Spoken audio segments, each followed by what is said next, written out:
Dans cette vidéo, on va parler marché US, Fear and Greed et en quoi ces informations peuvent potentiellement influencer tes futures prises de décision sur les marchés. Alors, la news du jour en ce qui concerne les marchés US, je ne sais pas si tu l'as vu ou entendu, mais le Fear and Greed est repassé Greed pour la toute première fois de l'année en 2025.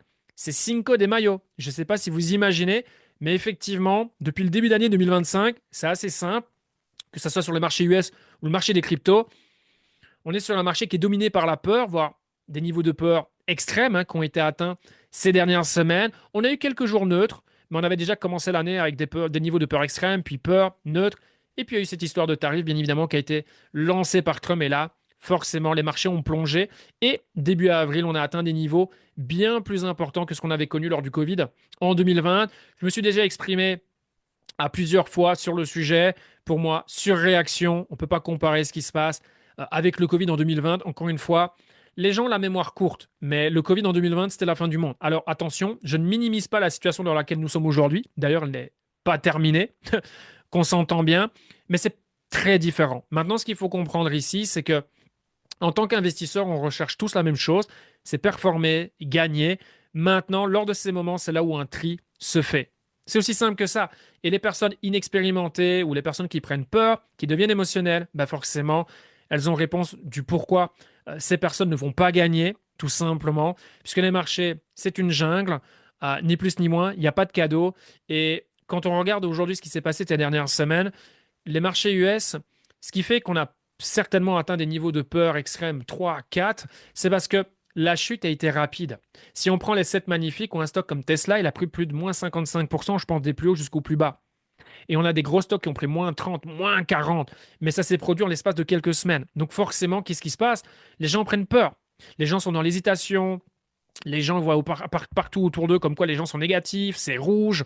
Forcément, les médias Internet, ça n'aide pas. Les titres, vous vous imaginez bien, ouais, pourquoi il faut vendre, c'est la fin.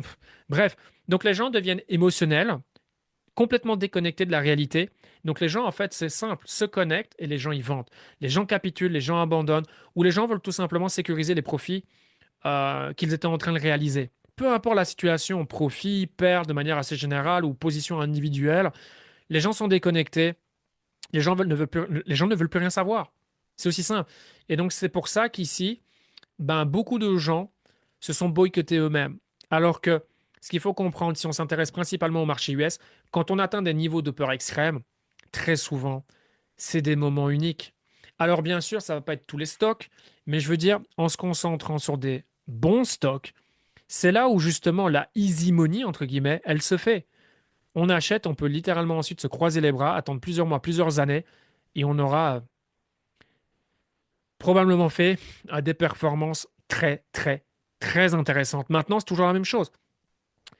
Acheter ici, c'est très inconfortable. Et il y a opportunité à partir du moment uniquement où on ne panique pas. Et c'est la réalité de la majorité des gens autour de nous, ou de ce qu'on peut voir sur Internet. Et c'est pour ça que les prix baissent. Ce qu'il faut comprendre, c'est qu'à un moment donné, après le mauvais temps vient le beau temps. Ça, les gens ont tendance à l'oublier. Et également, quand c'est vraiment ensoleillé, c'est l'été, les gens oublient qu'à un moment donné, l'été, ça va se terminer.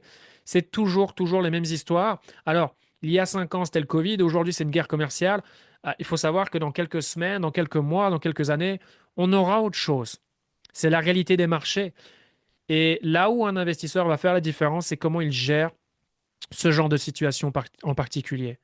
Lors de ces moments de tempête, de volatilité extrême, c'est là où il faut être fort. C'est là où, quand vous entendez, oh, le succès, c'est 80% de la psychologie du mindset, ben, c'est là où vous comprenez que ben, c'est bien réel. Cela, un tri s'est fait. Il y a des gens qui ont abandonné, qui ont jeté l'éponge, qui vont plus revenir. Les gens sont dégoûtés. Et il y en a d'autres mais qui ont capitalisé là-dessus. Voilà, moi personnellement, ben, je me suis régalé ces dernières semaines. Est-ce que c'était le bottom? Je n'en sais rien. Peut-être que oui, peut-être que non.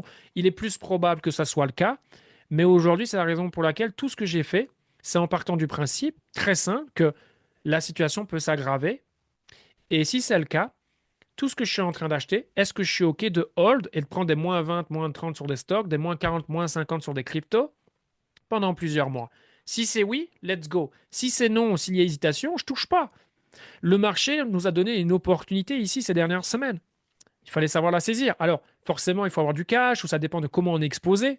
Forcément, si on est full exposé, bon, ben là, dans ce cas-là, on croise les bras et on attend. C'est une compétence qui est très sous-estimée. C'est un art de savoir ne rien faire. Euh, mais voilà, c'est une grosse compétence à avoir. Bien sûr, si on a du capital, du cash, forcément, lors de ces périodes, c'est très intéressant. Bien sûr, on n'a pas de boule de cristal, on ne peut jamais savoir combien de temps ça va durer. C'est pour ça qu'il faut avoir une stratégie. Voilà, quelqu'un qui n'a pas de stratégie sur les marchés aujourd'hui, c'est suicidaire. Il a pratiquement zéro chance de performer. C'est simple. Tu n'as pas de stratégie, tu seras une victime pour les autres. Parce que quand il y a des gagnants, il y a des perdants. Et quand il y a des perdants, de l'autre côté, il y a des gagnants. Et notre but à tous, c'est normal. C'est logique. C'est de gagner. Les gens qui gagnent aujourd'hui ont une stratégie.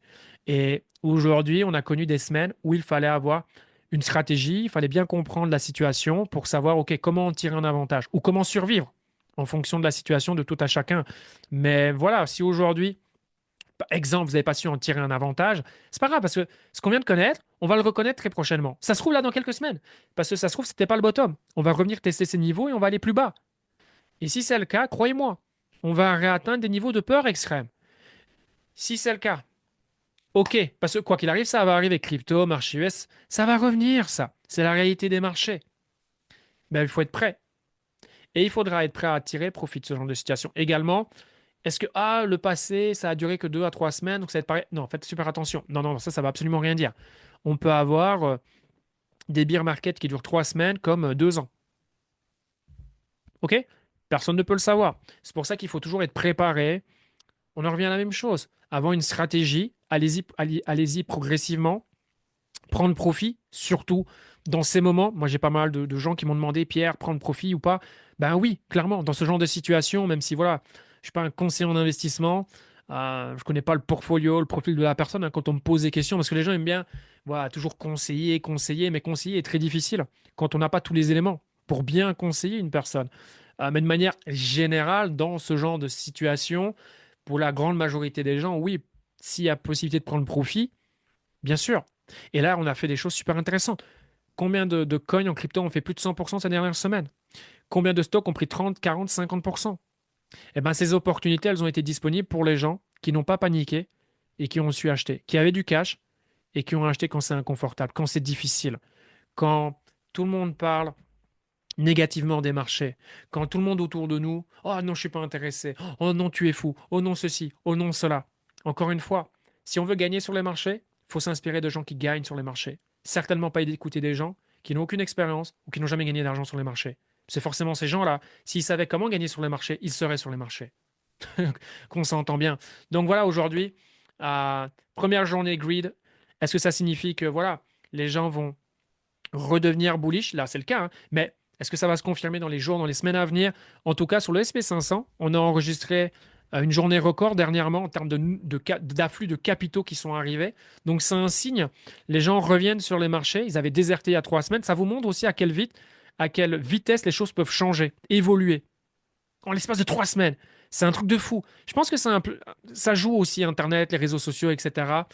C'est aussi un des phénomènes qui fait que, selon moi, ça peut être encore plus difficile de rester concentré et de gagner. Il y a tellement de distractions, tellement de... Voilà, ça va dans tous les sens en fait. Mais regardez, il y a 3 semaines, il y a 4 semaines d'ici. Fin du monde. Maintenant, il faut acheter. Vous voyez ce que je veux dire? Le but, c'est garder son sang-froid, rester sur le marché, avoir une stratégie, comprendre quels sont les différents scénarios possibles, toujours avoir une stratégie pour le scénario le moins plaisant pour éviter les mauvaises surprises. Des mauvaises surprises, c'est OK, on va en avoir. Le but, c'est de les éviter au maximum, éviter d'être dans des situations vraiment très inconfortables, où on est en difficulté, voilà, ça, il faut éviter. Et bien sûr, cash is king. Donc, dans ce genre de situation, ça, c'est directement lié à votre situation privée et professionnelle, mais avoir du cash. On ne sait jamais, le marché ne va pas nous dire, hé, dans 3 mois et du cash. Non, quand le marché, il y a des opportunités, quand il y a du sang dans les rues, comme on dit, quand le marché, on est sur des niveaux 3, 4, 5, peur extrême, où le Bitcoin est en peur extrême, l'historique le montre, euh, sur des années, bon, il n'y a pas de dessin. C'est des excellents achats.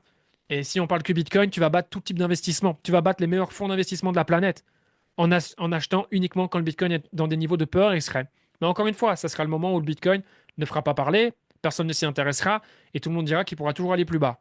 Et effectivement, ça peut toujours aller un peu plus bas, c'est vrai. C'est pour ça peut-être qu'il faut adopter une stratégie de DCA, par exemple. D'accord? Donc, voilà un petit peu mon point sur ce qui se passe aujourd'hui sur les marchés liés à cet indicateur Fear and Greed qui nous montre que voilà, les gens repassent bullish, positif.